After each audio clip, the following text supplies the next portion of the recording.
concurso, o sea, aquel que reciba la concesión que sea adjudicado del proyecto.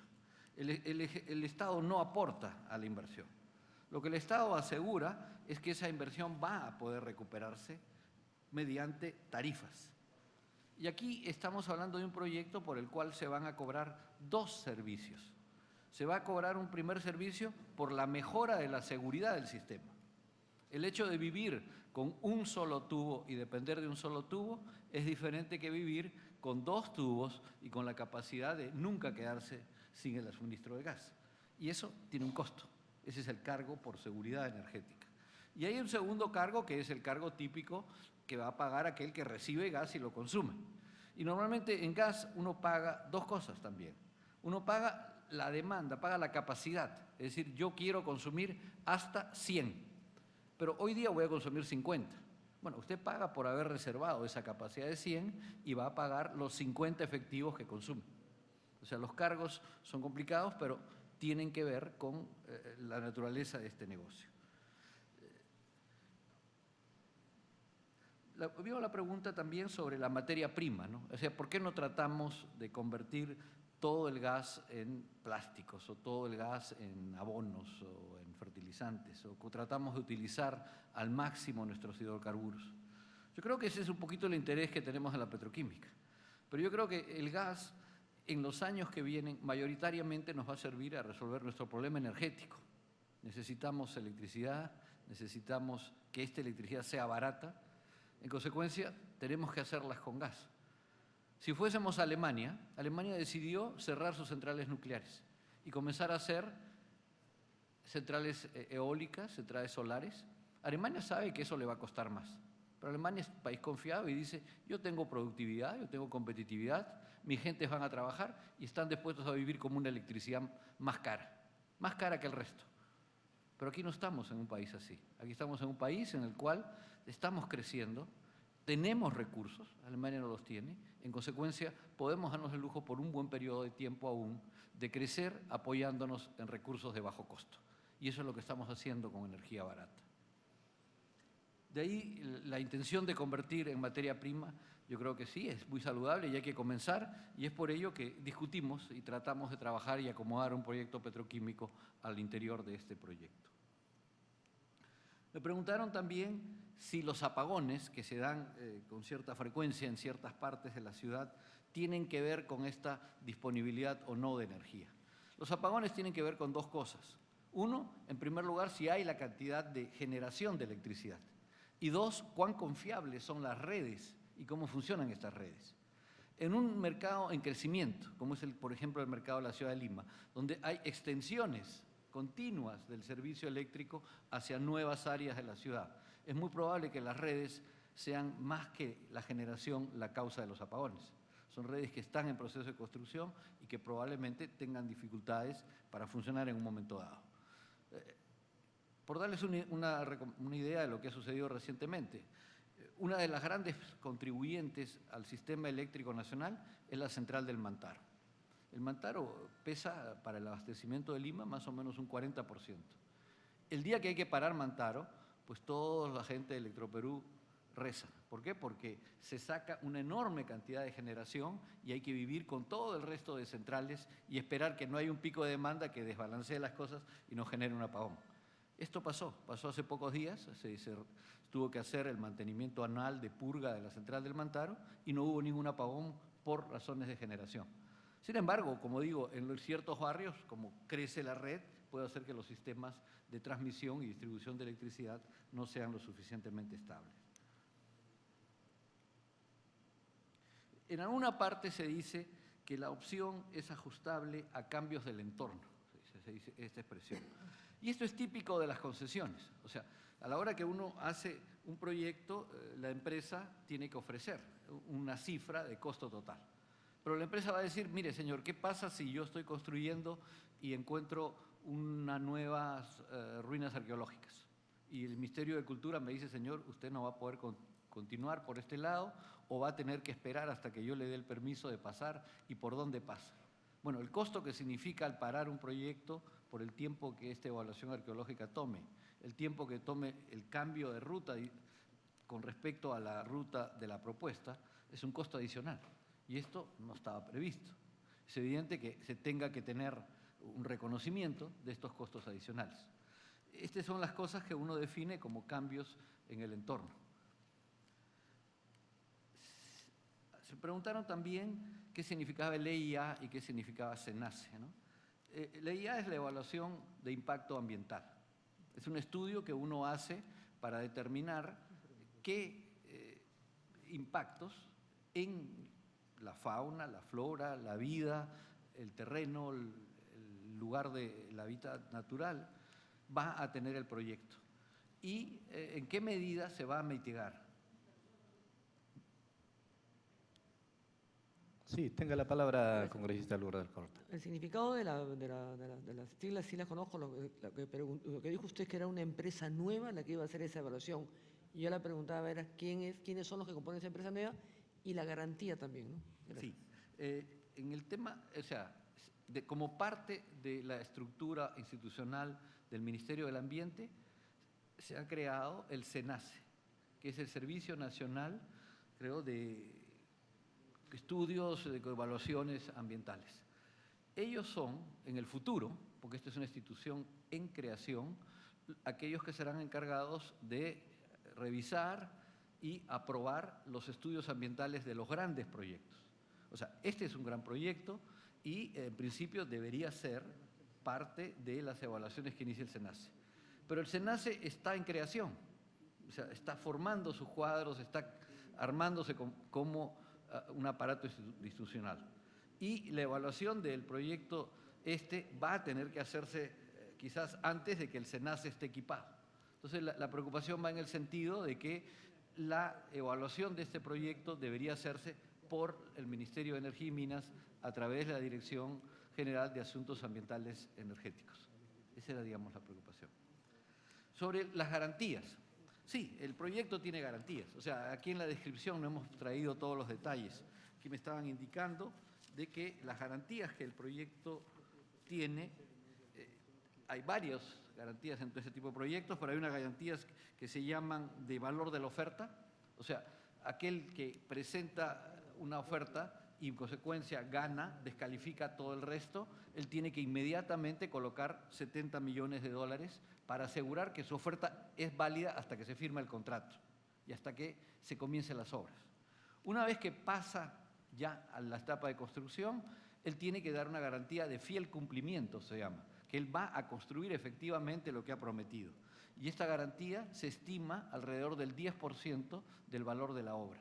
Si tomamos el proyecto son 350 millones de dólares que él tiene que presentar de garantía de fiel cumplimiento. Y después, cuando el proyecto esté concluido, él tiene que dejar una garantía para asegurar que el proyecto va a seguir en operación. Es más o menos el 2% del valor de la obra, son como 70 millones de dólares que el Estado va a guardar mientras que el concesionario opere el proyecto. O sea, existen varias garantías y estas quizás son las más importantes. Me preguntó la congresista de Tacna, Natalie, si el proyecto pensaba y iba a beneficiar a Tacna. Yo diría que el proyecto tiene dos componentes, la parte de seguridad energética, y ahí nos vamos a beneficiar todos los peruanos. ¿Por qué? Porque vivimos en un sistema energético interconectado. O sea, hoy día uno puede generar energía en Tumbes y venderla en Tacna. El sistema se la transporta y se la entrega. Y usted paga al que produjo en Tumbes. O sea, estamos en un sistema integrado. Ese sistema va a ser mucho más fuerte, mucho más capaz de generar y más resiliente a los cambios después que se haga estas dobles líneas de salida de Camisea. En segundo lugar, está que el gas llegue a Tacna. El proyecto considera la llegada hasta Hilo. Y así como Tacna, está también Apurímac, hay previstos ramales adicionales. Los ramales van a depender un poco de cómo se genera la demanda. O sea, si hoy día hacemos un tubo hasta Tacna, de repente el volumen de gas que se estaría transportando no justifica todavía este ramal. Y van a tener que haber mecanismos para ayudar a que esto se haga. Y acá hay dos formas o tres formas. Una, que el gobierno central pague la diferencia. Dos, que se genere algún fondo regional para pagar esta diferencia. O tres, que es lo normal, que aparezcan estos proyectos que se llaman anclas, que aparezca una gran industria, que aparezca un parque industrial, por ejemplo, en Tacna, que sí asegure la demanda y que al final de cuentas ancle, como dicen en la jerga de la industria, el proyecto de gasoducto hasta Ancas. En Apurímac aparecen Las Mambas, por ejemplo, y Las Mambas sí quizás tengan la capacidad para facilitar la construcción del gasoducto. Pero esto no impide de que el gas no llegue a la ciudad. O sea, la idea de estos proyectos de gasoductos virtuales, de masificación, es que como los proyectos de ductos toman su tiempo, como los proyectos de ductos son complicados y necesitan estas demandas anclas, desde ya aquellos que quieran consumir gas van a poder hacerlo a partir de un transporte de gas en camiones.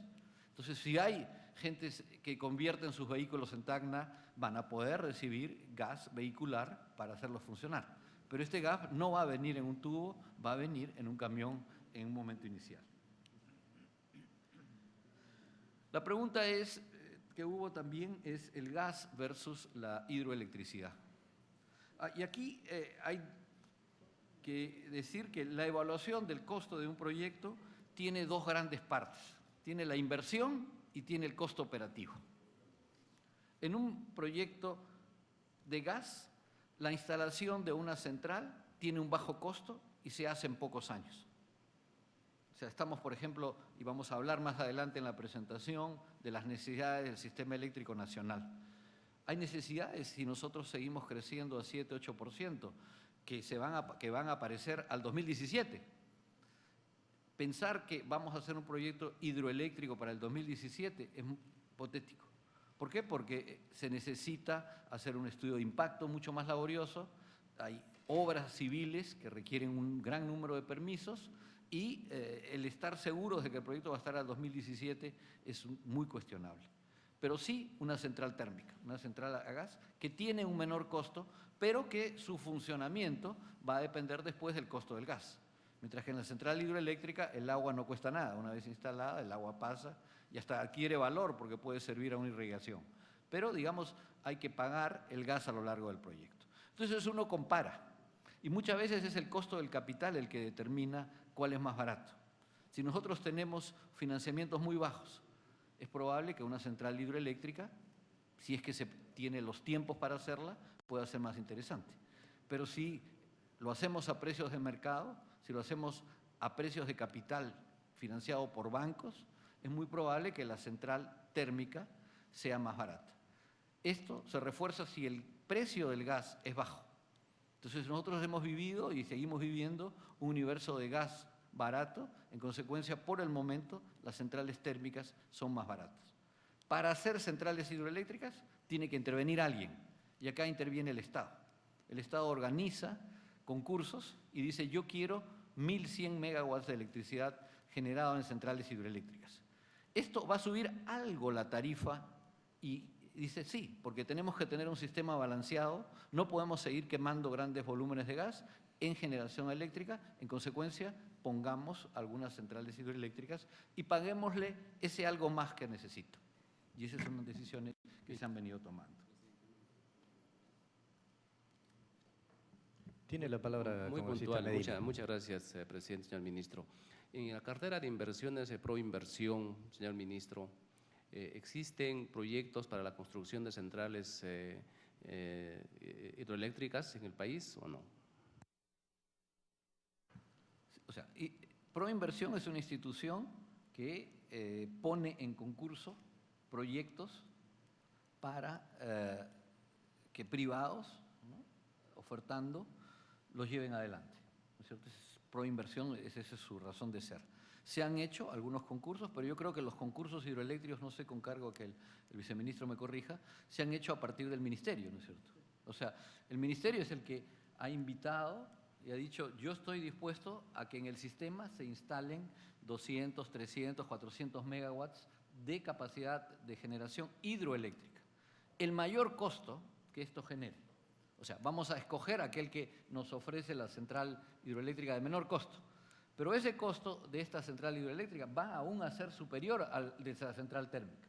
Esa diferencia la vamos a pagar todos. No sé, Edwin, si tú quisieras. Sí, va a agregar el viceministro, por favor, tiene la palabra. Bueno, con relación a las centrales hidroeléctricas, yo lo que le podría decir preciso es Se están construyendo centrales hidroeléctricas. El año 2014, 311 megavatios. El año 2015, 266. El año 2016, 1.300 megavatios.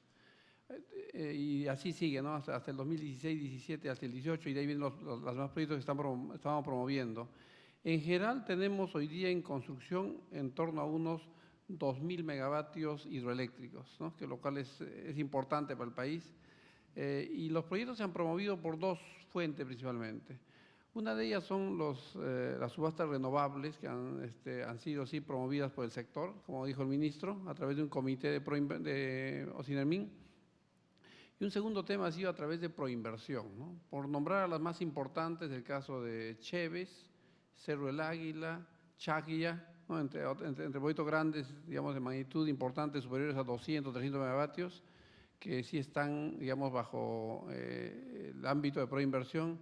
Y hoy día también se tiene un proyecto solicitado por el sector a proinversión que va a promover 1.100 megavatios adicionales. Continúe, señor ministro. Preguntaron también qué pasa con el lote 57, ¿no? ¿Por qué nos referimos siempre al lote 88? Y aquí es algo interesante, es algo que ha sido parte de las políticas del sector en este gobierno. Parte de las reservas del lote 88, que fue un lote que se licitó y que pasó a ser operado por el consorcio Camisea, fueron puestas de garantía para el proyecto de exportación. Y ha habido en este gobierno todo un esfuerzo para que estas garantías se retiren y que el íntegro del gas del lote 88 termine siendo utilizado, ¿no?, a lo largo del tiempo que duren estas reservas, exclusivamente en el mercado interno. Eso se ha logrado. Había una carta, hoy día tenemos ya un mecanismo acordado y creo que vamos a terminar en los próximos meses teniendo ya la adenda contractual respectiva de que todo el proyecto de exportación no va a tocar ninguna unidad ni ningún volumen del lote 88. En contraparte, la garantía va a ser asumida por el lote 57. El lote 57 es un lote que tiene como operadora Repsol, el cual está iniciando su producción, el cual dispone de volúmenes de gas que estarían en el futuro sustituyendo al gas que estaba sirviendo de garantía proveniente del lote 88. Me han preguntado también sobre el ofrecimiento que se hizo de poner una planta de fraccionamiento en Quepaciato. Efectivamente, en un momento dado se ofreció que se hiciera un proyecto de una fraccionadora que sirviera al mercado de la zona en Quepaciato. Y aquí también es bueno recordar de que el ofrecimiento se hizo, pero también se hizo ligado a la construcción y a la puesta y mantenimiento de una carretera. O sea, para bajar de Quepaciato los productos, yo creo que más que la planta va a costar hacer la carretera y mantenerla en buen estado a lo largo del año. O sea, la seguridad de contar con eso, gas y esos líquidos va a depender de la carretera que esté en funcionamiento al tráfico, abierta al tráfico durante el año. Yo creo que ese proyecto habría que redefinirlo el día que tengamos un poliducto. Y vamos después a pasar a las preguntas del congresista Damer en el sentido de cómo pensamos que el proyecto va a evolucionar. Soy los que creo que sí va a haber un poliducto. El día de que esto sea realidad, es mucho más razonable que la planta de fraccionamiento o una planta pequeña de fraccionamiento se construya cercana al mercado. O sea, con acceso de vías mucho más económicos, cercana a donde pase la línea y a la ciudad del Cusco, que es un mercado que se hace importante. Entonces, pensar de que necesitamos de todas maneras la planta de Quepaciato, cuando ya tenemos un proyecto que evolucione en esta dirección, yo creo que es más razonable replantearlo y pensar que la planta, si se hace una planta local, si se justifica una planta local, esta se haga con acceso vial mucho más práctico.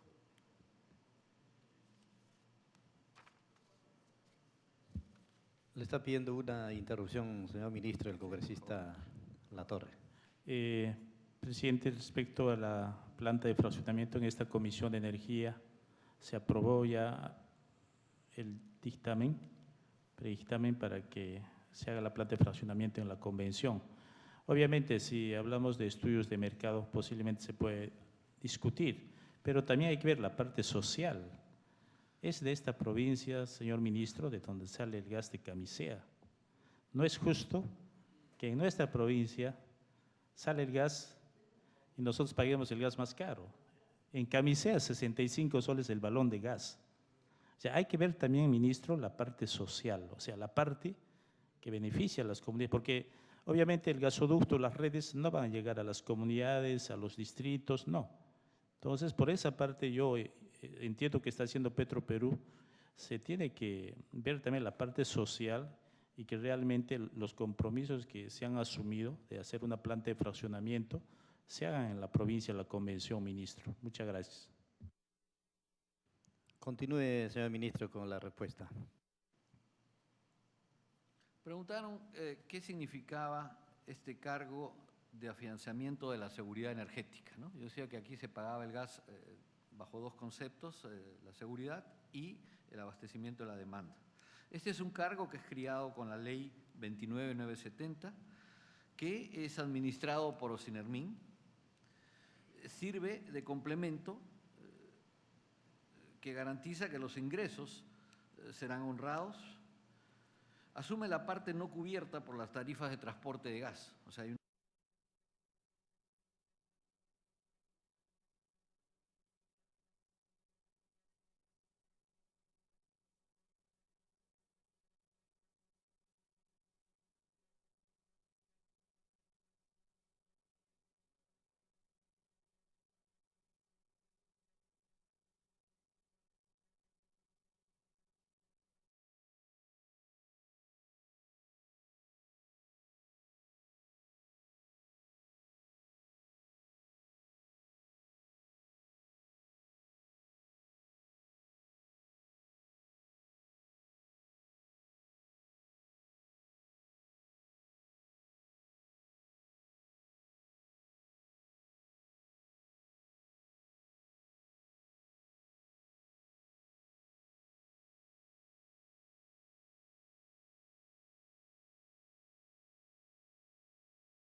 los flujos de la gestión del gas?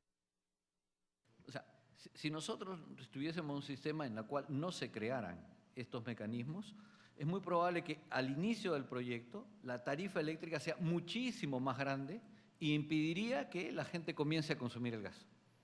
¿Bajo qué mecanismos hacemos nosotros para que esa tarifa no sea tan grande y sea menor y el mercado se desarrolle más rápido?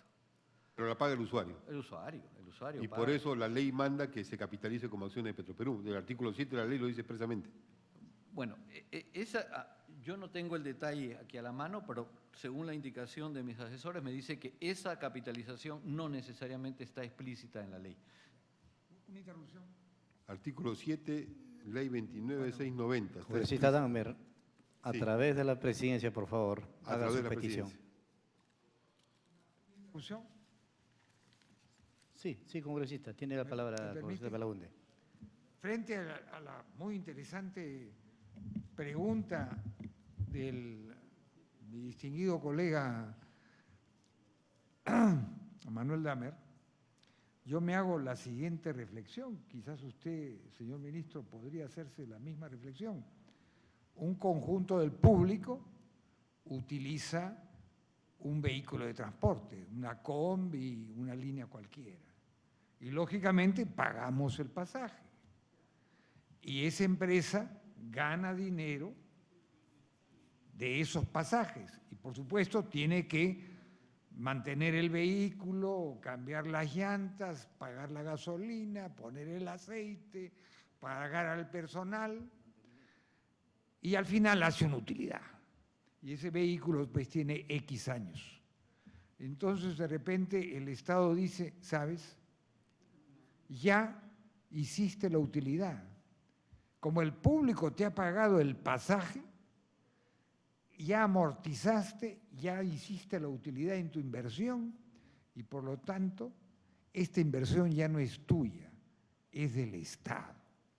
Es evidente que en cualquier producto, cualquier bien, cualquier mercancía de cualquier naturaleza que pagamos, Nosotros estamos pagando su precio y dentro del precio está la utilidad del fabricante o del proveedor del servicio. Pero eso no quiere decir que porque pagamos el bien o pagamos el servicio nos vayamos a convertir en propietarios de la empresa manufacturera. Yo lo veo así. Ese es y no creo que se pueda ver en forma distinta. El Estado no va a entrar a decir, esto es mío, porque ya el público pagó los productos o el servicio que vendiste. Este es un problema ya de concepto económico. Esa es la observación que yo quería hacer. Tiene la palabra, congresista, más puntual, por favor. Una interrupción puntual. Se reconoció que en el caso de Camisea, originalmente la garantía principal le dio 400 a 500 millones de dólares al consorcio que hizo el proyecto, que es una especie de crédito otorgado, en ese caso regalado. Pero no es que sea el costo de lo que hay que pagar simplemente porque así es el precio. Es una decisión del Estado peruano de hacer que todos los peruanos paguemos algo más porque eso va a beneficiar al proyecto. En la ley 29690, en el artículo 7, expresamente se dice que la garantía principal se capitaliza como acciones de Petroperú. Aquí en este caso, ¿cuánto será? 500, 600 millones de dólares. Y por eso tienen que ir capitalizados como acciones. ¿Por qué? Porque es como si le estuviéramos dando por adelantado un crédito y digo, a cambio de este crédito, me da 5% de acciones. Esa es mi parte que me corresponde a cambio de ese crédito. Esa es la discusión, además está en la ley, ¿eh? Tiene que ser cumplida la ley. Otra cosa es que el congresista presente un proyecto de ley para derogar ese artículo, pero mientras está vigente tiene que ser cumplido.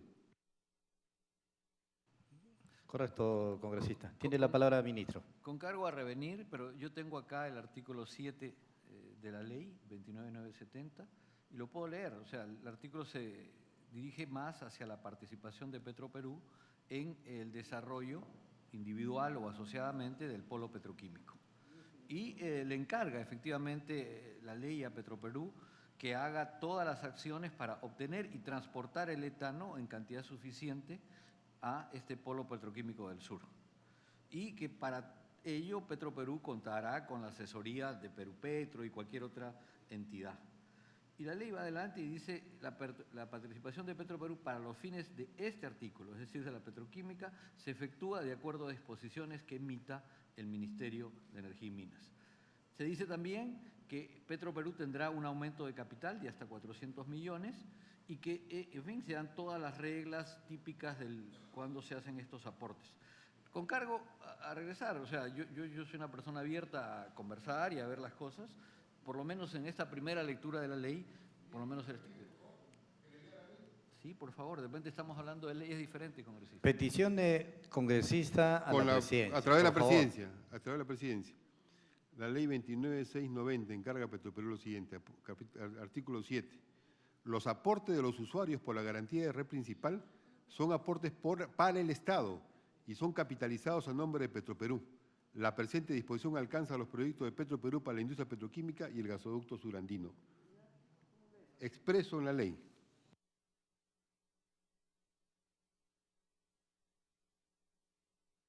Sí, estamos citando artículos 7 de leyes diferentes. Sí.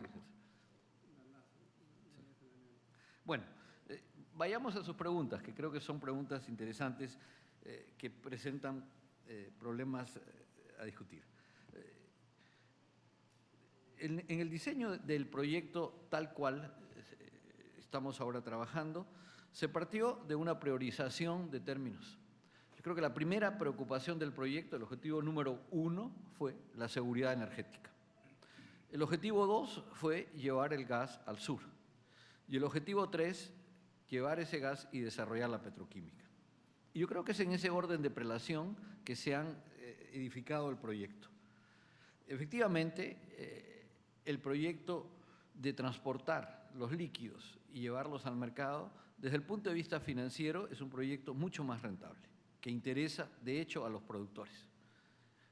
El desarrollar la industria petroquímica requiere hoy día de un aporte del Estado muy significativo.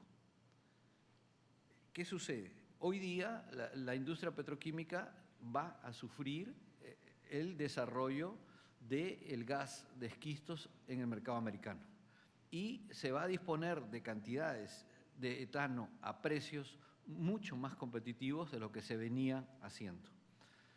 Típicamente, entre el etano y el metano había un diferencial que significaba el premio que el mercado pagaba por una materia prima.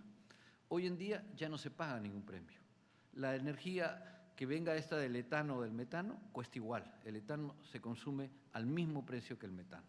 Es decir, se está pagando del orden de $3.50, $4 en Estados Unidos por etano.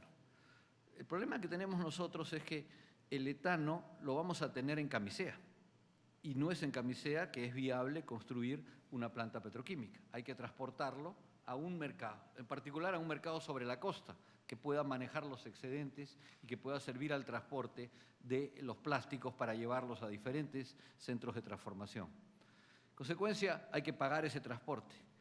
Si nosotros sumamos al precio del etano en camisea el costo que significa su separación, su transporte y su entrega a la planta, quizás estamos hablando hoy día de 7.50. El problema está cómo vamos a obtener esa diferencia.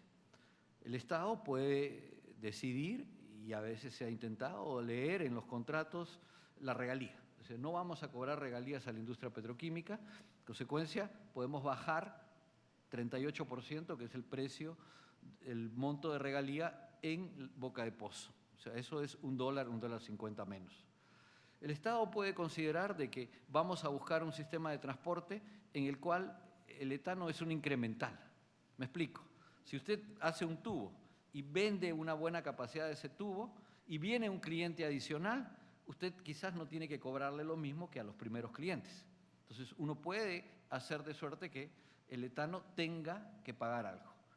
Y yo creo que al final de cuentas vamos a tener que pensar en algún mecanismo de compensación, en el cual, digamos, mientras que las condiciones en el mercado de Estados Unidos, que es nuestra competencia, porque el plástico sobre el cual van a competir nuestros productores nacionales, está en una situación en la cual tenemos que agregar algo.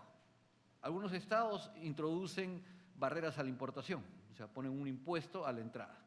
Otros subsidian al productor y le dicen, yo te voy a dar una rebaja en el costo. Y el Estado pierde una parte, o pone una parte de este costo. Yo no sé cuál mecanismo vamos a utilizar aquí, pero tenemos que pensar cómo es que esto va a servir. Ahora, los mercados evolucionan. Puede ser que de acá a 10 años se construyan muchas plantas petroquímicas en Estados Unidos y que haya una demanda de etano que hace que aumente el precio. Bueno, tendríamos que buscar un mecanismo de compensación. Cuando eso suceda, el etano nuestro tendrá un valor más interesante. Yo creo que hay que pensar en un mecanismo de compensación a lo largo de la vida, pero sin una intervención del Estado, sin una voluntad. Y aquí hay que hablar de voluntad política, de querer hacer las cosas. Es muy difícil que la petroquímica salga espontáneamente. En consecuencia, yo creo que el proyecto que tenemos ahora deja la oportunidad, deja la opción para que este etano esté transportado por el poliducto. Y vamos a tener hasta el año 2016 para seguir pensando cómo es que vamos a generar las condiciones para que se dé una planta. Esperemos que se dé las condiciones. Recién ahí vamos a tener el volumen para dimensionar y sacar adelante este proyecto de poliducto. Entonces yo creo que no es que nos hemos cerrado la puerta. Yo creo que se hizo el proyecto, y usted correctamente dice, con un diseño ligado a la solución de proyectos energéticos, que creo que son muy importantes, que creo que son vitales, porque uno podría pasarse de petroquímica, pero no de electricidad. En consecuencia, veamos cómo, en el correr de los años que viene, el 2015-2016, cómo hacemos para crear las condiciones para que la petroquímica salga adelante. Lo que yo puedo asegurarle es que yo sí soy un creyente de este proyecto. Yo sí soy un creyente de que debemos hacerla y vamos a trabajar para crear las condiciones para ponerla en marcha. Ahora, usted preguntó también sobre el tema del monopolio. Hemos hablado ya de la GRP, el tema del monopolio y de Techín. Estas son concesiones, que es muy diferente a mercados abiertos. O sea, uno puede ejercer una actividad monopólica si es que tiene posibilidad de aumentar la tarifa, ¿no? O sea, yo puedo, porque soy el único que transporto, cobrarle lo que quiero a la gente. Pero esto no es los sistemas como funcionan estos sistemas. Estos son sistemas de concesión. Entonces, el que gane, Techín o el que sea, solo tendrá derecho a cobrar una tarifa, y eso está fijado en la ley, que es igual a todos los costos que él tenga, más una utilidad de 12%. Eso es lo que normalmente se paga acá como beneficio. Y él no podrá usar una posición monopólica. Él está obligado a transportar, mientras tenga capacidad, ofrecer los servicios de transporte a quien se le pida. Entonces, yo creo que no hay una tal. Evidentemente, uno quisiera que a lo largo de toda la cadena de una industria tengamos empresas diferentes y que entre todas compitan y de todas trabajen. Lamentablemente eso no se pasa así. Normalmente uno tiene empresas que están en la producción, pero también invierten en el producto y también se colocan en el mercado. Lo que hay que cuidar es que no se ejerzan estas posibilidades de monopolio. Y yo creo que en el caso del transporte esto no se puede producir porque hay una reglamentación en estas concesiones. Bueno, yo creo que he dado respuesta con cargo, como digo, a explayarme adicionalmente por escrito en cualquier momento, ¿no? Gracias. Gracias, señor ministro. Vamos a dar la oportunidad de las preguntas de una segunda rueda donde inicia su pregunta el congresista Teófilo Gamarra. Muchas gracias, señor presidente. Ante todo, un saludo al señor ministro, al viceministro y a todo el equipo que lo acompaña. Es con relación a un aspecto contenido en una de las diapositivas con relación a las reservas de gas natural del país. Hasta la fecha, aparentemente, hay 14 TCFs probadas, 6 TCFs probables y 4 TCFs posibles. Dentro de este mapa de las reservas de gas natural, aparentemente no se encuentra las reservas, o en todo caso serían reservas probadas de Aguaitía. No sé cuánto signifique estas reservas para todo el gas del país. Toda vez que hace ya mucho tiempo en Aguaitía se viene explotando el pozo 31C, que en estos momentos está siendo convertido a energía eléctrica e interconectándose a la red de distribución central. Y esto lo comento, señor ministro, porque hace algunos días se produjo una paralización en la región de Ucayali a consecuencia de que en el año 2001 la empresa que viene realizando la explotación se comprometió y firmó una adenda a través de la cual se comprometió a masificar el gas en la zona adyacente al lugar de explotación, esto es, a toda la región Ucayali. Situación que no se cumplió desde ese año y que no se exigió el cumplimiento, en todo caso, a la instancia que corresponde, a Perú Petro. Y esto ha generado a la fecha cierta disconformidad y hoy la población ha suspendido esta medida de fuerza, considerando de que el gas y sobre todo la oferta del Ministerio de Energía conjuntamente que la de la empresa de iniciar el proceso de masificación del gas en esta región. En ese contexto, señor ministro, además de invitarlo para el día martes a las 9 de la mañana, la pregunta es, ¿por qué no, si ya se ha tomado la decisión de incorporar en el proceso de masificación a la región Ucayali, ¿por qué no incorporar dentro de las 10 ciudades que en estos momentos conforman el grupo de regiones que van a ser beneficiadas con el gasoducto del sur? Esto teniendo en cuenta que el gas que va a satisfacer la demanda viene de Tintaya. ¿Y por qué no incorporar a la masificación del gas en Ucayali con las reservas de Aguaitía, pero con fondos de inclusión social energética que le permita de alguna manera subvencionar, toda vez que la capacidad adquisitiva de la región Ucayali es menor con relación a la capacidad de consumo de Lima, de modo que la propuesta sea viable y sea accesible a los ciudadanos de la región Ucayali. Esto por un lado. Por otro lado, señor ministro, en la gestión pasada se fue realizando una serie de convenios que se fueron suscribiendo con diversos gobiernos regionales en todo el país. Es más, yo tuve la oportunidad de acompañarlo al ministro en la gestión pasada a firmar un convenio con el gobierno regional de Puno a efecto de llevar a cabo la masificación. ¿De qué manera se está realizando ya la viabilización de estos convenios, toda vez que los gobiernos regionales se incorporaban en el proceso de masificación? Muchas gracias, ministro. Gracias, congresista Gamarra.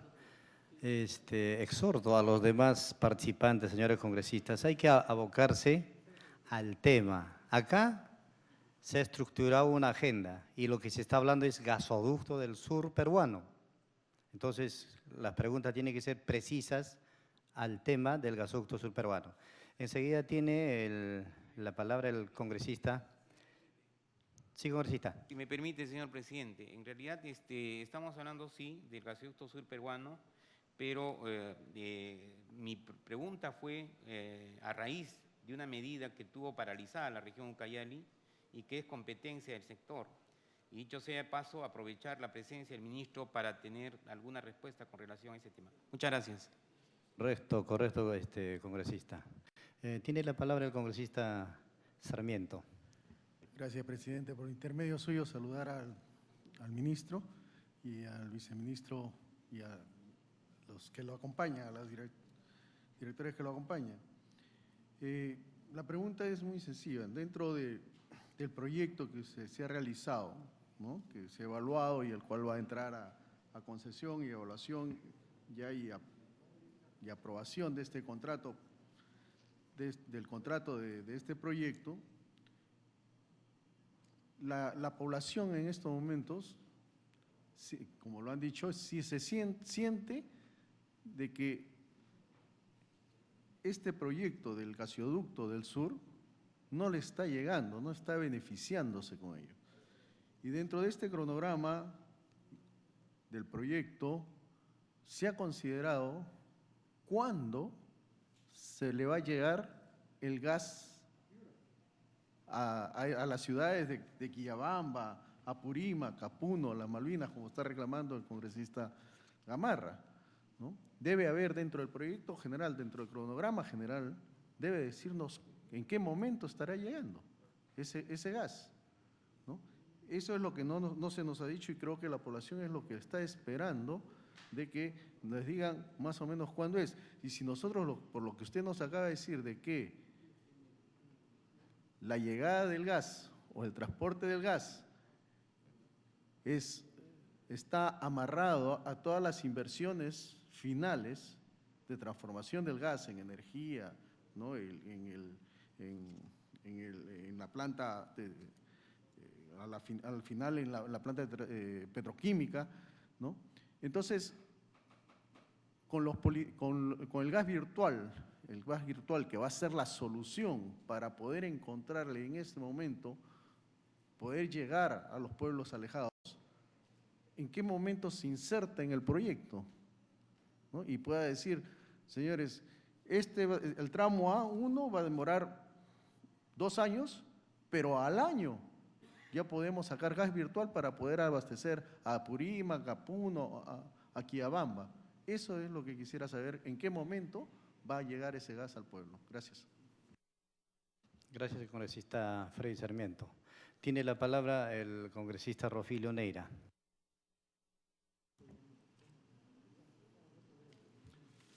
Señor presidente, por su intermedio para saludar al señor ministro de Energía y Minas, al viceministro, al ingeniero Quintanillas, al ingeniero Juan Ortiz.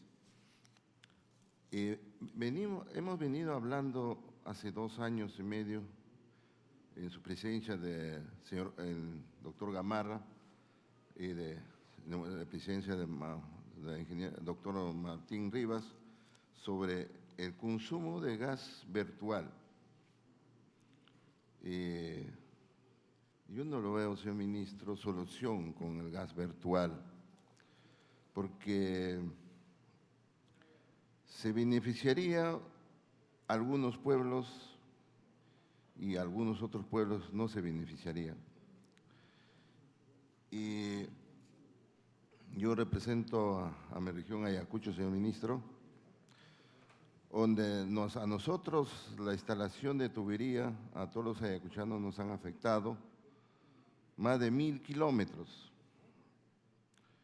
Y actualmente esos terrenos no se puede ocupar, son terrenos agrícolas y la instalación del gas nos ha prohibido, por lo menos por 50, 100 metros alrededor no podemos ni pasar.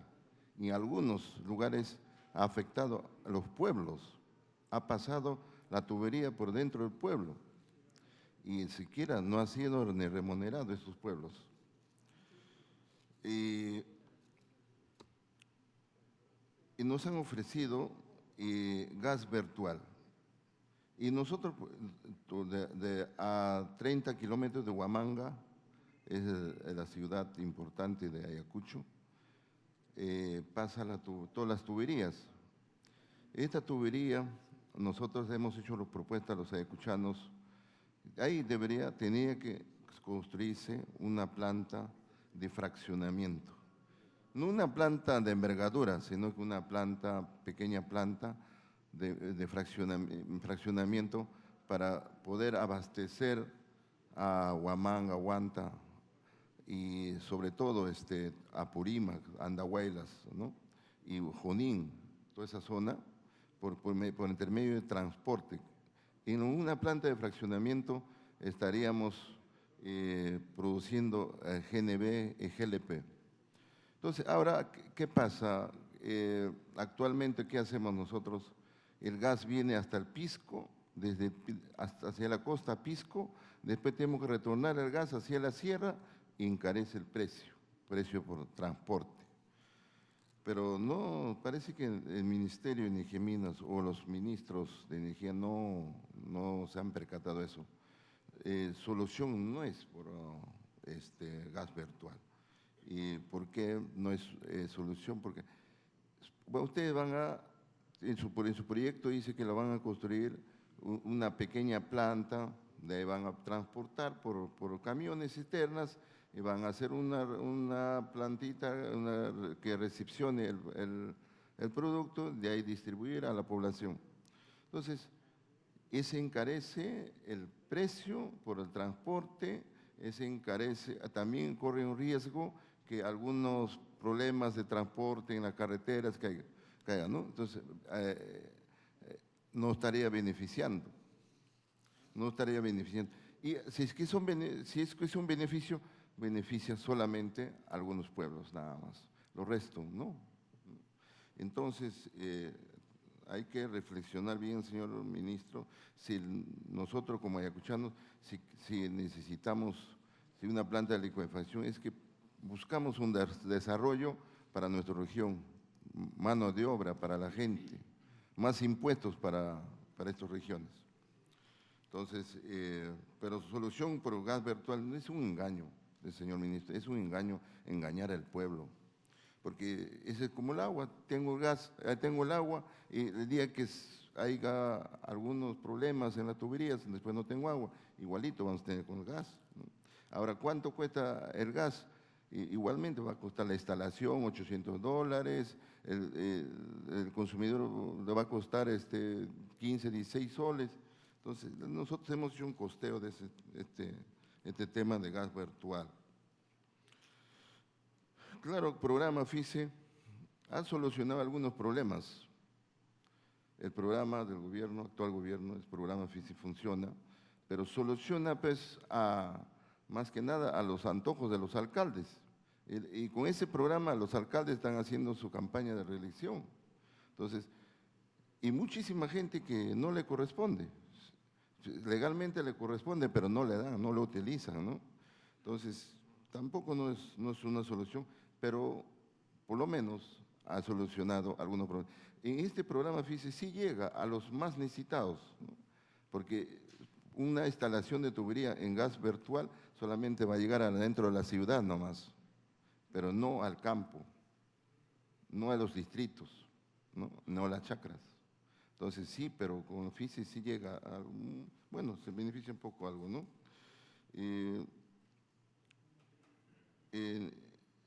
Mi pregunta era, señor ministro, ¿y cuáles son las 10 ciudades que hay un contrato inclusive? Creo que ya se firmó el contrato con la empresa Grañé Montero y para gas virtual. Entonces, yo soy representante de Ayacucho, voy a seguir diciendo, voy a seguir hablando y que nosotros por derecho que nos ha afectado la tubería y por derecho que pasa por nuestra región, más de 1000 kilómetros nos ha afectado, por derecho vamos a seguir pidiendo que tengamos una pequeña planta de licuefacción para poder abastecer todo Ayacucho y sobre todo Apurímac y Junín y Huancavelica. Gracias, señor presidente. Gracias, congresista Rofilo Neira. Señor ministro, también la mesa tiene dos inquietudes.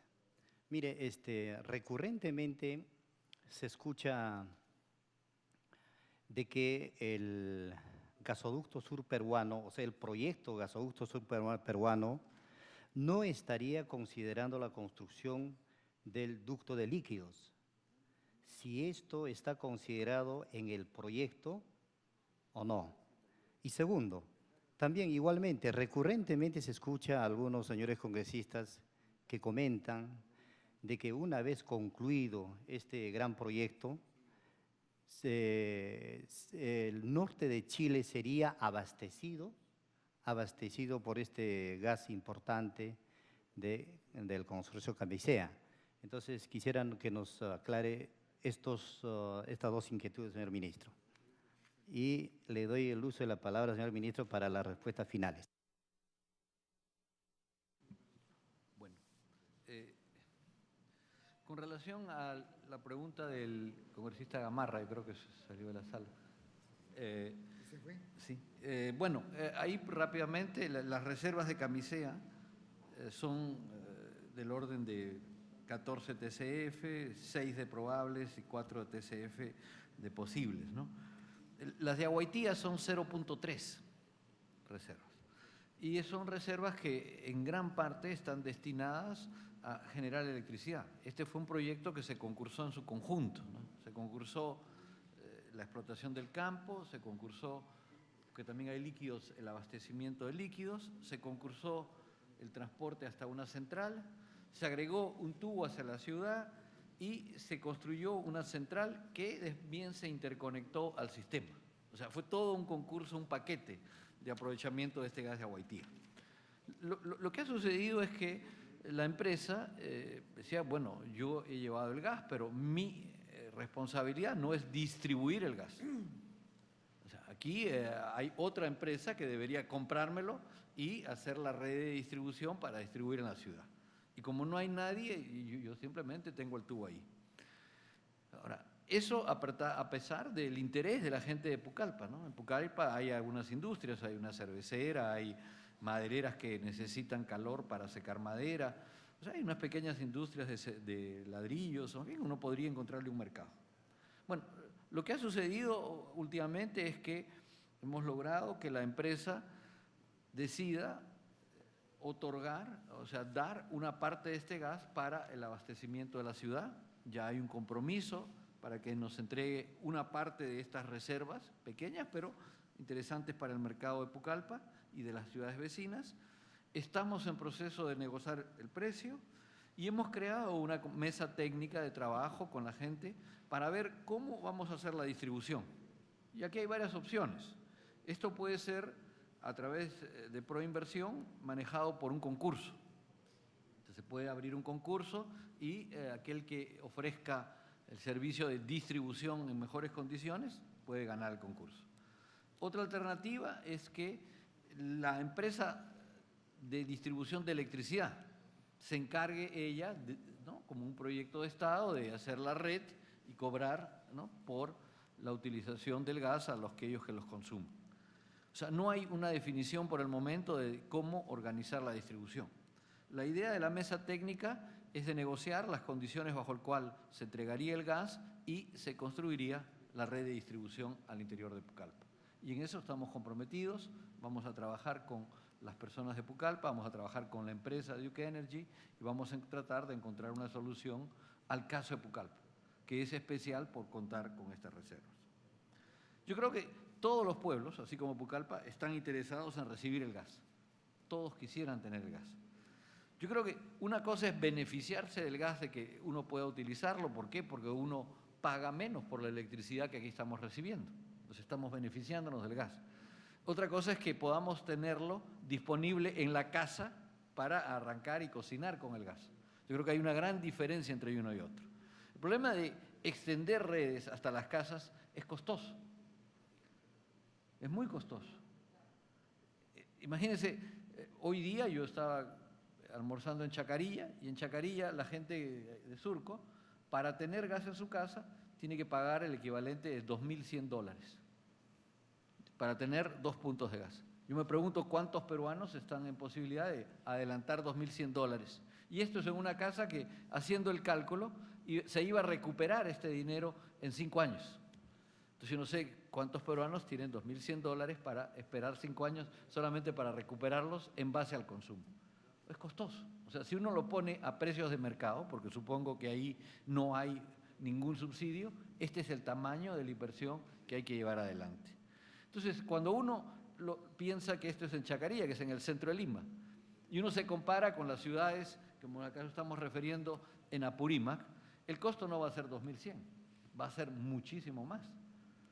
Entonces, hay otras maneras de abastecer las necesidades de energía.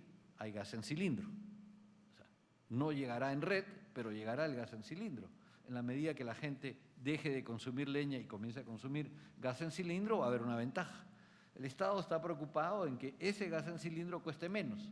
Está dispuesto a dar hoy día 16 soles por cilindro. O sea, 16 soles menos. Un cilindro en una familia modesta se consume en un mes. O sea, del consumo para bajar ese costo. Es el sacrificio que se está haciendo porque en las condiciones normales no llegaría fácilmente. Ahora, ¿cómo es que el transporte de gas se hace? Si por red o por gasoducto virtual. Yo creo que al consumidor le importa poco. Al consumidor lo que le interesa es que tenga un servicio de gas disponible, que el gas se lo transporten vía mar y que después se lo gasifiquen. A alguien le interesa que en su casa tenga con qué cocinar. O sea, ¿cómo llegó el gas? No es una preocupación, que llegue y que esté disponible a un precio competitivo. Eso es lo que finalmente interesa. La preocupación de cómo hacerlo y cómo hacerlo más rápido es la preocupación que tiene el sector o los técnicos que trabajan detrás del sector. Pero del consumidor es la preocupación de tener un servicio de bajo costo.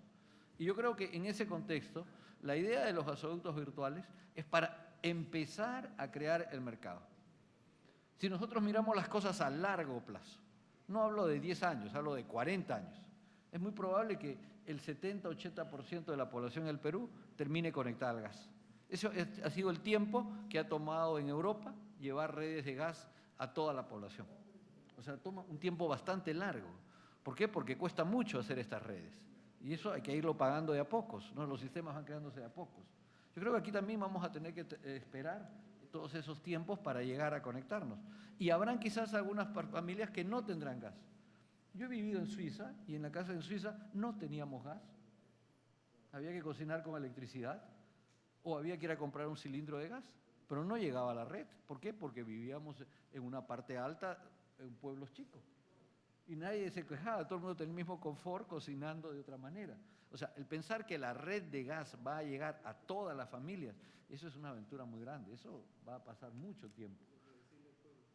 ¿Sí? Pero esa es la realidad técnica. Pero no es que la gente viva más infeliz. Por supuesto. Bueno, esa es la dificultad de crear. Ahora, ¿cuáles son aquellas ciudades en las cuales se tiene inicialmente la idea de llevar gas en camiones, bajo la modalidad comprimida? Está Ayacucho, Huanta, Jauja, Huancayo, Huancavelica, Andahuaylas, Abancay, Puno, Juliaca y últimamente agregamos Cusco. Estas son las ciudades que van a ser en la parte sur del país las primeras en recibir en camiones el gas. Hubieron 2 preguntas adicionales de la mesa, ¿no? Ministro, una pregunta, presidente. Sí. Cuando hace referencia a la presidencia congresista. Sí, presidente. Cuando se hace referencia últimamente al Cusco, ¿se refiere a la ciudad del Cusco o a la Convención, a Quillabamba, Santo Tomás? proyectos se están haciendo para ciudades, ¿no? Cuando yo he dicho Huancavelica, no es al conjunto de Huancavelica, es a la ciudad, ¿no?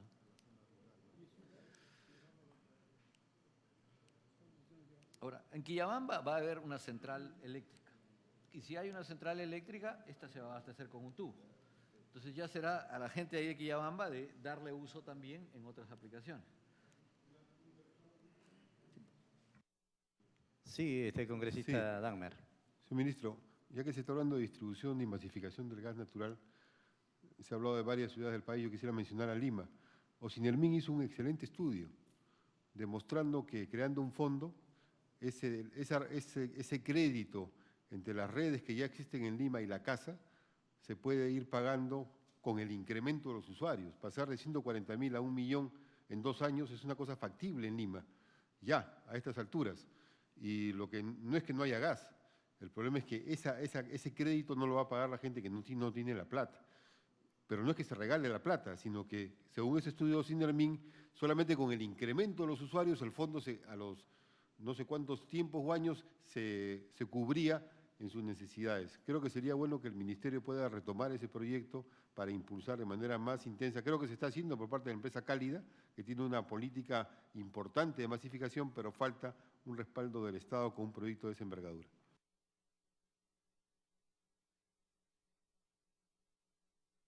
Las residencias de gas y a qué horizonte de tiempo, ¿no?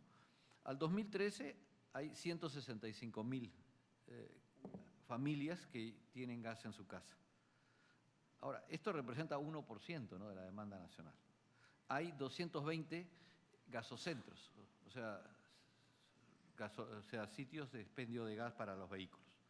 La idea es llegar al 2020 con 1.200.000 residencias. O sea, esto es a nivel nacional, o sea, hay que contar aquí las de Lima y hay que contar también aquellas en el departamento de Ica, ¿no? Hoy estamos hablando Chincha, hasta en Marcona está comenzando a hacer servicio de gas. Es ambicioso porque llegar a 1.200.000, cuando uno comienza a multiplicar lo que eso cuesta, es una inversión bastante grande. Y yo creo que hay que hacer el esfuerzo, sí, pero yo creo que no podemos pensar de que rápidamente vamos a comenzar a cubrir y ofrecer a todo el país que hasta los últimos pueblos esto va a llegar mañana. Eso de ninguna manera, ¿no? Ahora, la mesa hizo 2 preguntas, una referida a si es que se incluía el ducto de líquidos. Yo creo que hemos explicado de que tenemos una opción que está abierta, que va a depender, repito, de los productores o de las plantas petroquímicas, o sea, de clientes del servicio de transporte para los líquidos. Como el gas se produce junto a los líquidos, como vamos a hacer todo el esfuerzo para hacer petroquímica, yo pienso de que efectivamente vamos a generar la demanda. Lo que sí existe es la obligación del concesionario de construir ese tubo. O sea, eso sí se ha cuidado de poner y de darnos un plazo hasta el 2016 para que esta opción se ejerza. También me pregunta si es que el gasoducto y el servicio de gas va a llegar hasta el norte de Chile. Yo tengo una idea, no sé, que me gustaría compartir con ustedes sobre qué cosa es lo que Chile tiene como demanda con respecto al gas. Y aquí hay que reflexionar que los chilenos entraron muy entusiastas al utilizar gas hace varios años y se construyeron no 1, sino 7 tubos. De Argentina, de las diferentes cuencas, a través de la cordillera, a diferentes partes de Chile, se construyeron tubos. Y los chilenos de la noche a la mañana, cuando cambió la política en Argentina, se quedaron sin gas. Hoy en día, la política de Chile, yo dudo que sea volver a depender de tuberías, de gas por tuberías. Ellos han tomado la decisión de construir terminales para recepcionar gas licuado, que vendrá por barco y que podrán comprarlo a quien quiera vendérselo. Yo dudo que se quiera hoy día en Chile aceptar que llegue un tubo con gas. Ellos dicen, no, esto es demasiada dependencia. El día que aquí, por X razones, me corten el gas, yo me quedo sin una alternativa. Mientras que el comprar gas licuado, si bien es más caro, por lo menos uno tiene la libertad en todo momento de comprarle a quien quiera y asegurarse el abastecimiento. Yo creo que las opciones de Chile caminan más en esa dirección que en la dirección de tener un tubo que entre hasta Chile y que entregue gas ahí. O sea, esa es una visión de la interpretación de la política chilena. Pero yo creo que estamos bastante lejos todavía. Sí, congresista. Una última Continúe. interrupción. Concuerdo con usted respecto a que en Chile no están buscando tubos. Lo que están buscando es que llegue el gas por mar a través de los buques metaneros para la planta de regasificación que ya este año empieza a funcionar. Así es. Entonces, ahí hasta ahora no se ha mencionado cuál es la política del Ministerio respecto al contrato de la exportación del gas de camisea a México, que estuvo varios tiempos en suspenso, que ciertamente se vende a precio regalado y Perú Petro, cuando estaba Uriel Ochoa, hizo un estudio y demostró que en solo 14 embarques había 125 millones de dólares que no se habían pagado al fisco. Es todo un tema con la exportación que es muy serio. Y si se amplía el ducto central, lo que va a ocurrir es que va a tener mayores posibilidades de exportación. Entonces la exportación va a ir hacia Chile, que ciertamente es un mercado. Yo creo que no está mal que el Perú venda gas a nivel mundial. Primero hay que garantizar nuestro mercado interno, en particular el gas del otro 88, que es el gas más barato. Pero la oportunidad de Chile, justamente a su ministerio le da una oportunidad inmensa. Si la parte más importante, que es la industria minera del norte de Chile, tiene un déficit de energía y requiere urgentemente, ya en este momento acaba Colombia de anunciar que quiere vender la energía eléctrica a través del Perú. Entonces, ¿por qué no hacemos grandes centrales hidroeléctricas que se demorarán un poco más de tiempo, pero tenemos el 60% del potencial hidroeléctrico del Perú en el sur del Perú, en el lado oriental y occidental? Y ahí generamos energía hidroeléctrica y le vendemos a Chile, y el gas no lo quemamos para generar electricidad, sino para desarrollar la petroquímica. Pero es un proyecto, yo de todas maneras quiero aprovechar para entregarle la ley 29690, artículo 7, los aportes considerados recursos públicos, que dice: los aportes de los usuarios por la garantía de red principal son aportes para el Estado y son capitalizados en nombre de Petroperú. La presente disposición alcanza los proyectos de Petroperú para la industria petroquímica y el gasoducto surandino. Es una copia del peruano. Gracias. Yo creo que vamos a seguir debatiendo muchas veces más sobre el tema del gasoducto y su continuación. Pero yo creo que tenemos que pasar, porque ya el tiempo siempre es mezquino, a la siguiente parte de esta exposición. Se trata del proyecto de modernización de la refinería de Talara.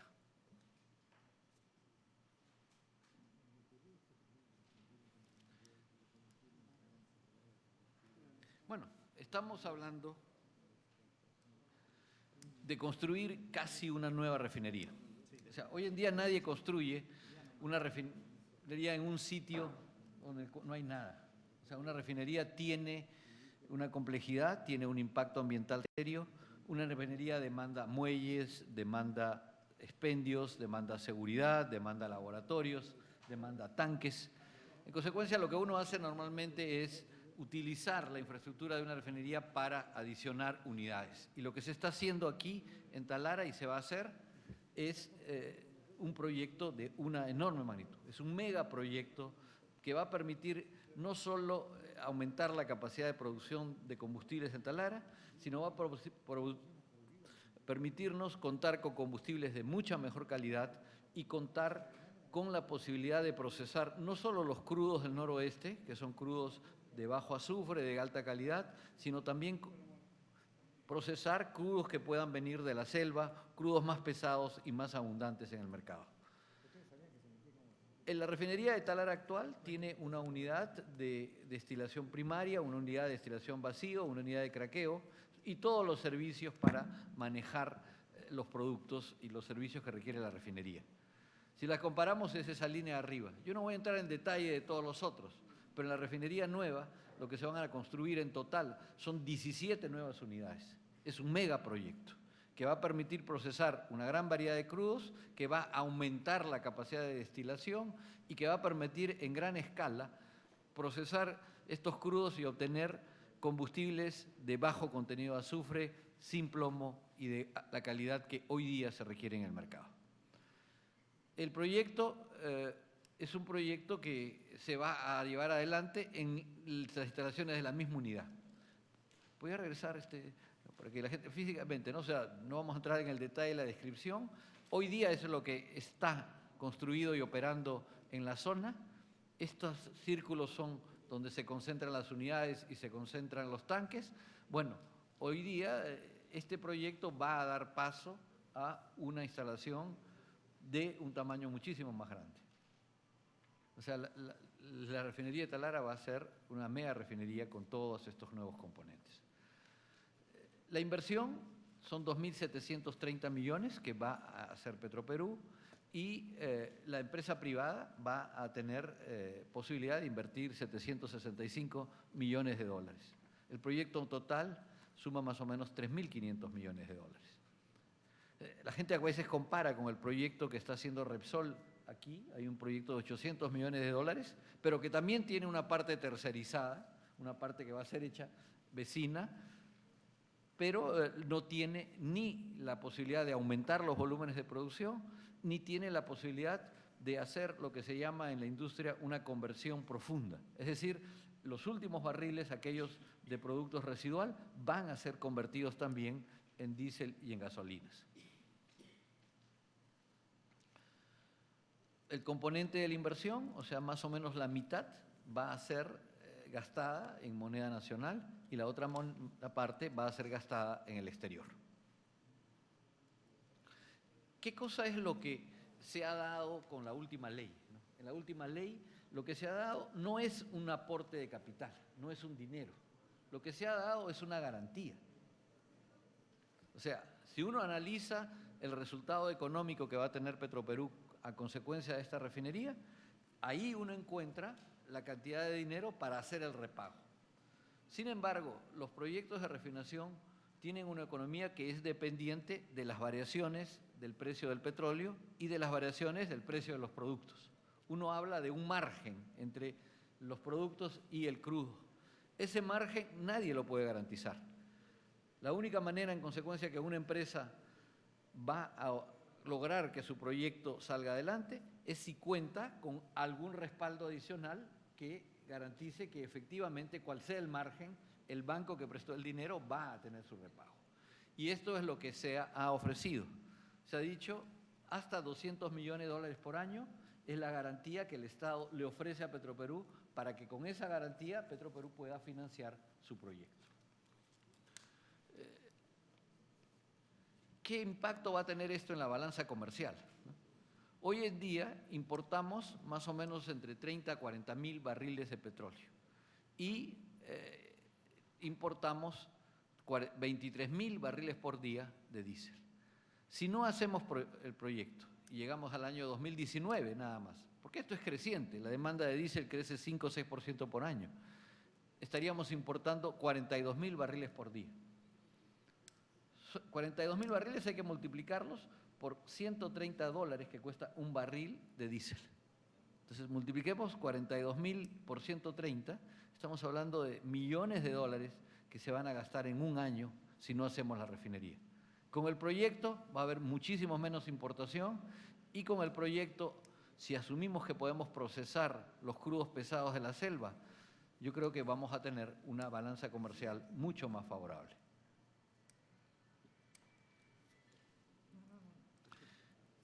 Los beneficios se van a sentir desde el inicio de la construcción. O sea, en la misma etapa de construcción tenemos un impacto a nivel de beneficios, tributos que se tienen que pagar por la importación, así como por el empleo que se genera. Terminada la construcción, vamos a tener en la etapa de operación también un beneficio económico. No solamente vamos a tener las ventajas económicas, el empleo que se genera, sino una balanza comercial en menor importación. Y adicional a este beneficio económico, hay un beneficio ambiental. Es decir, vamos a tener combustibles de menor contenido de azufre en todas las ciudades del país, lo cual genera un beneficio social adicional. Hay una repartición, además interesante, el impacto que tiene sobre el Producto Bruto Interno. Para decirles, el Producto Bruto Interno de Piura va a aumentar casi en 10% con el proyecto. $1 de inversión genera un valor agregado a razón de la producción, del consumo de bienes nacionales y de empleo nacional de casi $1.67. Es un impacto masivo y yo creo que al margen de los ahorros que se van a tener, es un proyecto que va a permitir a Petroperú posesionarse en el mercado de manera definitiva. Yo creo que una de las cosas que el proyecto trae es un mensaje muy fuerte. Yo creo que los peruanos estamos ofreciendo a Petroperú una garantía con la idea de que Petroperú siga abasteciendo al mercado nacional, por lo menos en un 50-60% de lo que consumimos. Con ello vamos a sentirnos seguros de que la empresa del país va a cumplir con esta tarea. ¿En dónde estamos? Yo hubiese querido venir hoy día con la resolución ministerial de Economía y Finanzas en la mano. Lamentablemente estuvimos reunidos hoy día con Miguel Castilla y me prometió de que mañana, y yo le he dicho que mañana yo estoy yendo a Talara, que por favor hágalo en el escenario de firmar la resolución. Se va a hacer, se va a hacer. Yo creo que después hay un trámite, que es un trámite de informe previo que hace la Contraloría. Hecho este informe previo y en la base, con estos dos pendientes, hay un acuerdo de directorio, el cual tiene que ser avalado por la Junta General de Accionistas. Yo creo que hacia fin de mes de este mes o comienzos del próximo tendremos ya el contrato suscrito y con ello el inicio de las obras de la refinería. El calendario de construcción, no, este es el calendario de firma, ¿no?, que se tiene en este momento propuesto. O sea, se da la resolución ministerial, hay algunos días de revisión, después viene el informe de la Contraloría, ¿no?, que se espera sea un par de semanas. Yo creo que vamos a llegar, como decía, a fin de mes o comienzos del mes siguiente con el contrato suscrito y el inicio de las obras. El proyecto de Talara es un proyecto que hay que verlo dentro de un marco quizás un poco más ambicioso en términos del rol que esperamos que Petroperú tenga. El Congreso le dio al Poder Ejecutivo la facultad de otorgar esta garantía contra un compromiso. Le dijo, vamos a garantizarte, tú vas a poder endeudarte en esta magnitud, pero ojo, de aquí en adelante, ten cuidado, no vas a poder hacer proyectos que pongan en riesgo el repago de este financiamiento.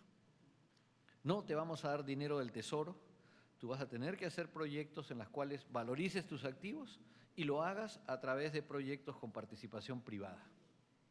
O sea, si tú quieres ampliar el oleoducto, si tú quieres ampliar tus tanques, búscate un privado para que opere, búscate un privado para que te financie, pero el Estado no te va a dar dinero y el Estado no te va a permitir poner en riesgo lo que ahorita te estamos dando como capacidad de modernizar tu refinería. Yo creo que esto representa un reto para Petroperú, pero no significa que Petroperú no puede hacer nada. Petroperú puede hacer muchísimas cosas. Petroperú tendrá un rol, como hemos visto, de jugar yéndonos al extremo en la petroquímica. Pero Petroperú va a poder modernizar sus ductos, modernizar sus instalaciones, y yo creo que bajo contratos en los cuales los privados corran los riesgos, va a poder gradualmente regresar a la producción y va a poder armarse. Yo creo que el reto de Petroperú está en organizarse como una empresa que mira hacia adelante y que utiliza las opciones que se le van abriendo.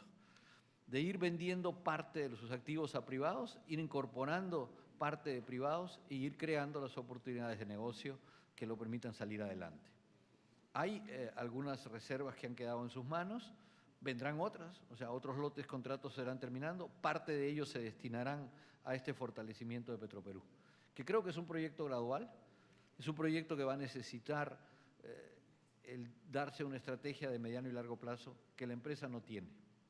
Yo creo que la gran diferencia con otras situaciones y otros gobiernos, que desde la privatización de la empresa no se preocuparon por ella, que simplemente la utilizaron para colocar a sus gentes, que nunca se preocuparon de darle un plan. Yo creo que ahora estamos cambiando las cosas. Decimos, ok, tú vas a quedarte como gran actor del mercado mayorista nacional, vas a poder refinar todo tipo de crudos, vas a tener capacidad de abastecer una buena parte del mercado. A cambio de eso, vas a tener un crecimiento lento y vas a tener que ir incorporando privados para sacar tus otros proyectos adelante. Yo creo que es ahora que Petroperú tendrá que darse un plan estratégico de mediano y largo plazo, que le ha faltado y que no ha podido cumplir hasta este entonces. Yo tengo aún un punto en la agenda que va en el sentido de estudiar el mercado eléctrico. Voy a tratar de ir rápido porque la hora que ya es avanzada, yo creo que hemos perdido un buen tiempo con el gasoducto y todavía nos quedan las preguntas sobre Talara y sobre esta parte del sector eléctrico. Sobre el sector eléctrico es bueno decir de que somos un país que tiene un crecimiento de la demanda eléctrica, que estamos en un estado de desarrollo que es 1 o 2 puntos más el crecimiento del PBI. O sea, si crecemos a 5%, es muy probable que la demanda eléctrica crezca a 7% en promedio. Lo cual implica, en un periodo de tiempo bastante corto, tener que duplicar la capacidad de generación de electricidad y mejorar todas nuestras líneas. La pregunta básica que yo me hice al llegar acá es que tenemos las condiciones para ello. Y cuando digo las condiciones, digo es que tenemos recursos hídricos o de gas, es que tenemos empresas dispuestas a invertir, es que tenemos consumidores que van a pagar esos costos en el camino. Y la respuesta es sí en todos los terrenos. O sea, existe en este momento reservas de gas y reservas hidroeléctricas muy importantes y existe la disposición de empresas a invertir en este sector. El arte de las cosas es que esto se haga de una manera ordenada, se haga de una manera eficiente, que no tengamos excesos de capacidad, pero también contemos con las reservas que esto presupone. Hay proyecciones cada vez más precisas de lo que es las necesidades hasta el 2023. Creemos que a partir del 2019-2020 estará presente el gasoducto. Y creo que en esos últimos años vamos a poder contar con este nodo energético, vamos a poder contar con las centrales que van a generar a partir del gas, que si bien puede costar un poquito más por los costos de transporte que hay que pagar por este gasoducto, aún va a ser altamente competitivo. Solamente para compararnos con Chile, que estábamos hablando, ¿no? El costo de la electricidad de la industria minera en Chile es 4 veces el costo de la electricidad de la industria minera aquí en el Perú. Entonces, la competitividad que nos trae, digamos, este desarrollo eléctrico es enorme. Entonces, yo creo que vamos a poder hacerlo. El tema que nos preocupaba y que nos hemos venido pensando en el Ministerio es qué pasa antes. ¿Qué pasa en el 2017, en el 2018, que todavía no está el gasoducto y que la demanda va a seguir aumentando? O sea, cuando uno le pregunta al ministro de Economía, le dice, ¿y cuánto vamos a crecer? 5%, 6%. Esto en electricidad significa 7, 8 por año. Y es que están los proyectos ahí. Y yo creo que es en ese espacio en que vemos de que hay necesidad de darnos no solo algunas centrales hidroeléctricas que son importantes, pero de darnos algunas adiciones de capacidad térmica aún. Felizmente existe no solo reservas de gas, sino hay cierta capacidad de transporte que vía la compresión se va a poder generar para estos años, lo cual va a permitirnos instalar una central térmica adicional. Según los electricistas, según el modelo de balance del sistema energético en el país, esta central se podría ubicar en el último punto hacia el sur a donde estaría llegando el gas, esto es en Marcona. Y bueno, estamos pensando de tratar de incentivar para que privados, porque todo esto es privado, se coloquen y desarrollen una central en Marcona. Una central de 500 megawatts que nos hará pasar tranquilos el CAP de los años 2017-2018 a la espera del gasoducto del sur. Entre tiempo, también tenemos que pensar en diversificar nuestros sistemas hacia las energías renovables. Hay una meta que está planteada de 5% de generación a partir de energías renovables. Una meta que no está cumpliéndose todavía. Creemos que hasta antes de fin de año tenemos que hacer lo necesario para abrir una nueva licitación de energías renovables. Va a costar algo, porque las energías renovables cuestan un poco más que la generación a gas, pero yo creo que es importante que como país tengamos una diversificación, tengamos generación eólica, tengamos generación solar, tengamos también generación geotérmica, quizás más adelante, y que hagamos uso también de nuestros recursos.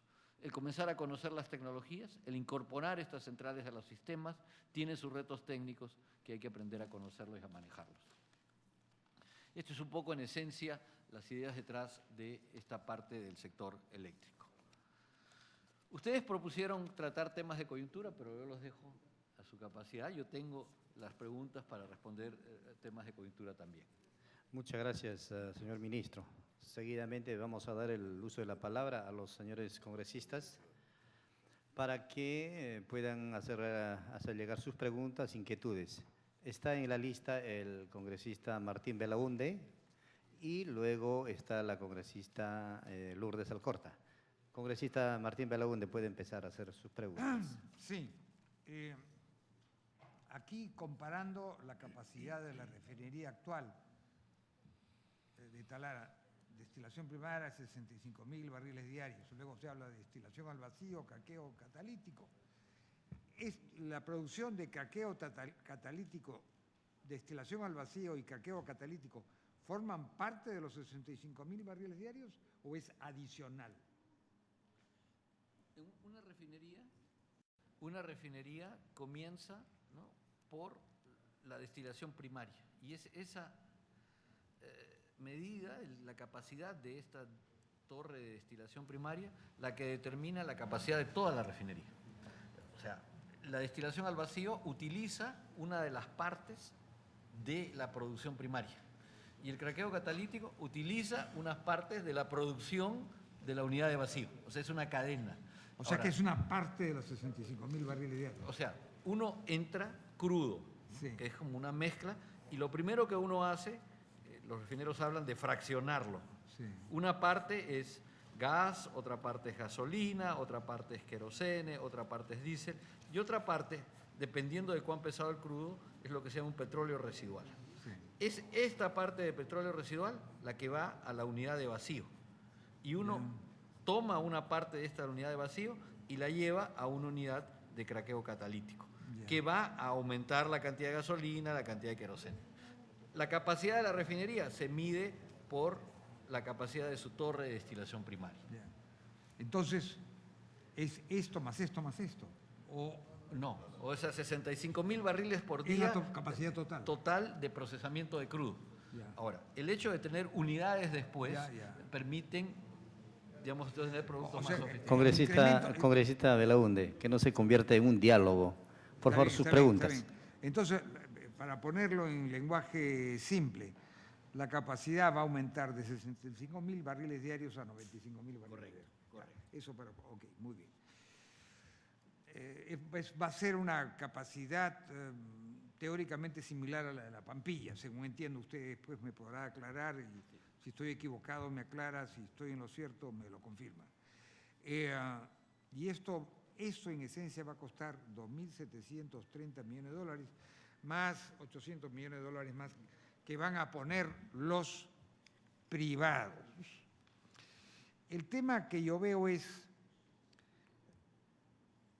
Petroperú, que es una empresa con un flujo de caja limitado, con utilidades muy limitadas, muy por debajo de estos valores, muy por debajo de estos valores de inversión. ¿De dónde va a sacar el flujo de caja para cubrir una inversión de 2.730 millones de dólares? Entiendo que será de la deuda que tendrá que hacer. Y entiendo que el Estado, en lo que dice la ley que ha aprobado el Congreso, a petición del Ejecutivo, creo que el Ejecutivo está garantizando esta deuda hasta una suma de, no recuerdo, 1.000 millones de dólares. Entonces, yo le hago la pregunta que se ha hecho antes. Me gustaría que usted diera un nuevo alcance a esta respuesta. ¿En qué medida el Estado no se verá afectado por estos 1.000 millones de dólares?